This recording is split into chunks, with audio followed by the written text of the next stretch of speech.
Layla is one of my favorite 4 stars in Genshin, but she's often overlooked. Her main story appearances were in time-limited events, so people who missed them didn't get a chance to love her as a character. Her role in combat is one of the least glamorous, and she's forever in the shadow of an archon. And to make it worse, many guides suggest a hybrid build for her, which is misguided in my opinion, so her strength tends to be underestimated. She's one of the few cases where if I didn't have her, I'd be tempted to pull on any banner she's on despite the risk of disappointment when pulling for a 4-star, since she's made that big a difference to my teams. Let me tell you why.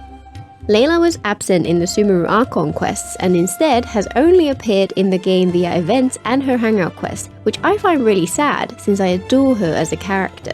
She first appeared during the fabulous Fungus Frenzy event in version 3.2. This event saw us capture fungi in Sumeru and train them like Pokemon. Layla was a friendly rival in the competition and I loved her from the moment we met her. She's a soft-spoken student who is perpetually exhausted and always behind on her work, having to pull all-nighters in order to finish on time. Her design is gorgeous, one of my favorites in the whole game. I relate to her so much. When I was in college, I invariably left my projects until the last minute.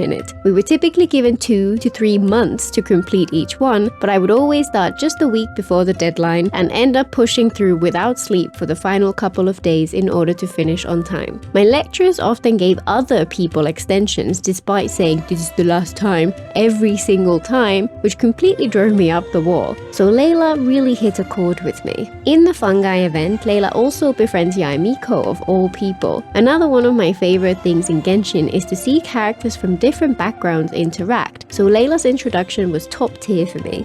Her other event appearance was in the Parade of Providence in 3.6, which stands as one of the best in all of Genshin for me. The central event within the Sumeru Academia's festival was a competition, and Layla was one of the challengers alongside Tainari, Sino, Faruzan, Kaveh, and Hatgai. This story was fantastic and revealed some interesting details of Layla's character and backstory. She was put forward for the event by her peers and worries that some of them may have done so in the hopes of seeing her make a fool of herself. At the same time, she's also conscious of living up to the expectations of the ones who truly believed in her. Her insecurity is heartbreaking and relatable, and I was rooting for her to win. And then, at one point, Layla decides to take a nap, and her split personality appears. Apparently, while Layla sleeps, her alter ego is up all night doing research, completing tasks, and generally making sure everything gets done, which is why Layla is exhausted all of the time. Her body gets no rest. This was an interesting quirk to her character, though I always wonder how realistic depictions of split personality in media actually are. Within the context of the game's story, it works well, however, and makes her stand out.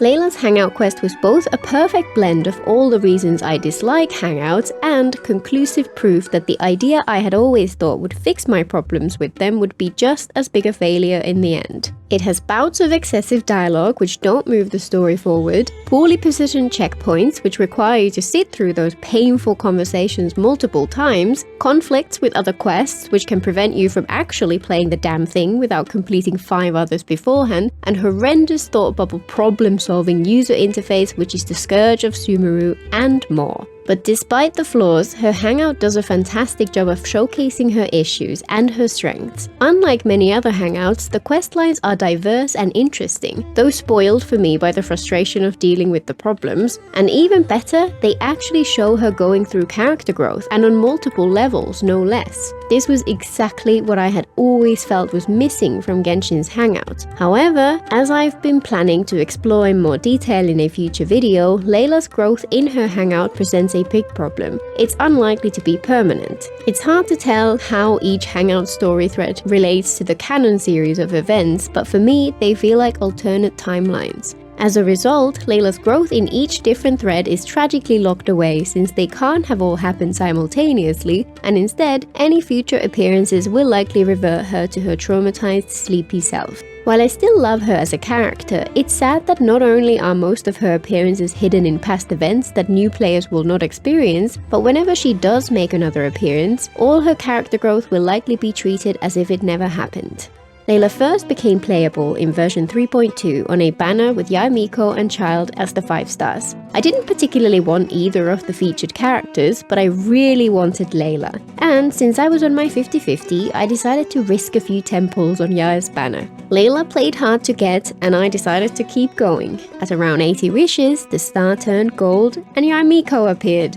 And, to my relief, Layla finally came home in the same temple. Yaya has ended up being a great pull too, so it was all positive in retrospect, but at the time I really just wanted Layla. I did a few more 10 pulls on Child's side of the banner in the hopes of more, I believe up until losing my 50-50 on this banner, but got no more Laylas. Fortunately, she has been on a couple of banners I've wished on since then, notably on one with Nahida, so I eventually got her to C6. Let's take a look at her kit and my recommended build for her, explore that problematic build people often recommend, and then talk through her alternatives and her teams. Layla is a cryo sword user with adorably clumsy normal attacks which you basically never use. Her main purpose is her skill. It instantly summons a shield, which is among the most powerful in the game, and its 12-second duration with 12-second cooldown provides 100% uptime. Her shield also collects little stars over time, and once 4 have been collected, it applies cryo to nearby enemies. She gains an extra star whenever a character inside her shield casts their skill, so she can apply cryo much faster than she might seem to at first glance, especially when paired with characters with multicast skills like Yamiko. Her burst provides off-field cryo damage with some more cryo application, and whenever it hits an opponent, it also generates another star to power her shield shooting stars. In summary, she's a very strong shielder with great uptime who also applies cryo from off-field in order to set up reactions for the rest of your team. Her personal damage contributions are tiny, as we'll touch on later when explaining why that often recommended build for her is kind of awful. Also, if you leave her alone inside her shield, she takes a little nap. I love these tiny details. When it comes to constellations, she's one of those lucky 4 stars who are fantastic at C0. Her C1 is my favorite of her cons, since it both increases the strength of her shield and also makes it work in co-op play. Her C3 is also fantastic since it increases her shield talent level, while the rest of her constellations are a bit underwhelming and aren't really worth discussing. In my experience, the best way to build Layla is as a fully dedicated shielder. It's very much worth playing to her strengths, and as we'll see in a minute, the alternative is not worth it. Since her shield scales exclusively off her HP, maximizing that one stat is the key to her build. As a result, her clear best in slot weapon is Nilo's signature, the Key of Kainisut, which happens to be what my Layla has after some unfortunate weapon banner adventures. Her second best would be Dockhand's Assistant, which also provides a ton of HP, but since it's a 4-star gacha weapon, it's very difficult to obtain. Interestingly, those are the only 2 swords in the game with a HP substat. Jade Cutter also has a small HP passive, but unless you're a whale, chances are that if you have one, you'll have a DPS character who can make better use of its other benefits. However, if you lack those 2, then she does have some other viable options. Favonius can work, though it's a little wasted on her since she doesn't need that much ER, so you likely have characters who need it more, plus you'd have to get her some crit rate and squeeze in a normal attack in order to proc its passive. An underrated option is Sacrificial Sword, especially in co-op. It provides an extra cast of her shield, though since she has 100% uptime already, this is only useful against stronger enemies who consistently break her shield, and it's so strong that in my experience this is pretty rare outside of co-op. Instead, it's probably better to just go for a cheap option like the 3-star Skyrider sword. If you do lack a spare Sacrificial Sword, then it's a comfortable option which doesn't waste resources. She doesn't really need anything else. Also, a lot of people have this sword leveled up from early game, so you might as well make use of it. As mentioned earlier, to maximize her shield strength, Layla just wants as much HP as possible. On both of my accounts, I've built her with a HP Sands, a HP Goblet, and a HP Circlet, plus more HP from her substats. She does want a little bit of ER so she can keep her burst available on cooldown in order to apply more cryo, but since it only costs 40 energy, it's very easy to keep it available, even if you're lucky enough to have one of those HP swords. When it comes to artifact sets, she has two competing priorities, increasing her shield strength and providing an extra buff to the team. Her ideal set is 4P Tenacity of the Millilith. The 2P set increases her HP and therefore her shield, while the passive provides an attack bonus to the team. Her kit feels like it was designed with this set in mind, and she easily keeps the buff active at all times. Alternatively, 4P's Noblesse can be a viable option, though she doesn't benefit from its 2P's bonus. This set ignores her shield completely and instead focuses on buffing the team. A mix of 2P's HP sets is also worthwhile, boosting the strength of her shield and ignoring the option of providing buffs.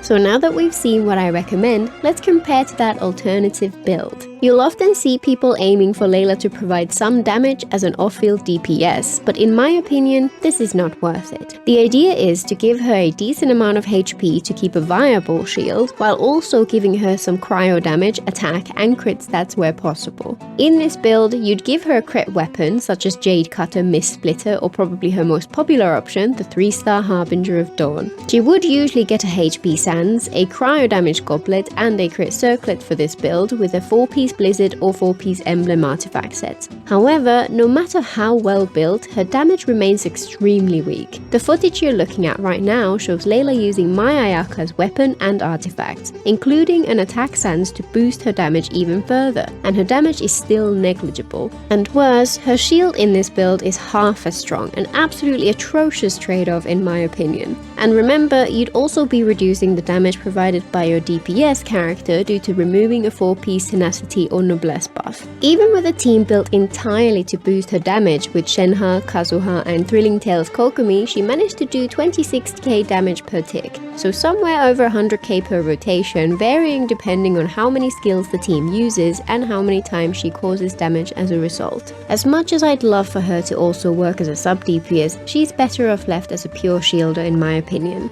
Of course, people are free to build their characters as they like, and outside of the Abyss none of it really matters anyway, but it's just good to be aware of the downsides. So how does she compare to the other shielders? Zhongli is her main competition. His shield is stronger than hers, though in my experience it's not as big a difference as you might think. His resistance shred is also useful, and he can also use the Millilith set for that attack buff. I tend to prefer Layla due to cryo being a more useful element, plus Zhongli's shield requires you to hold his skill for a second, which can feel a little clunky. Many people do prefer him though. Diona deserves a special mention since she's the other cryo shielder, however she's more of a generalist and provides healing as well as working as a great battery. Diona's shield is noticeably weaker, doesn't have full uptime, and again requires a hold skill for the stronger form, and she's much less comfortable as a result. I do use the other shielders a lot. Baizu, Kirara, Toma, and even Yanfei all get a lot of playtime. Most of the time, the element they provide is the main driver for picking which one works for each team. Layla remains my favorite though. I don't use her all that often in freeze teams. She's a good fit for them, but since freeze tends to not need a shield unless you're up against unfreezable enemies, I usually use more offensive characters like Shenhe instead. Layla would be a great option if you lack Shenhe, Rosaria, or any similar characters though. Instead, for me, her main use is in Melt or Melt Vape teams. Genshin has a ton of fantastic pyro DPS characters, and I happen to have a lot of them built. Hutao, Yoimiya, Klee, Lini, Garming, and now Arlecchino, plus maybe Yanfei and Diluc in the future. One common theme for many of these DPS characters is that they're designed to be high risk, high reward, and as a result, Layla is a fantastic support for all of them. She's also been my go-to whenever I experiment with physical DPS characters, since her cryo application is fantastic for maintaining Superconduct. The Electro characters who fit best in this team archetype tend to be more attacking focused, Fischl, Yair, Raiden, and so on, so Layla's defensive utility is valuable here.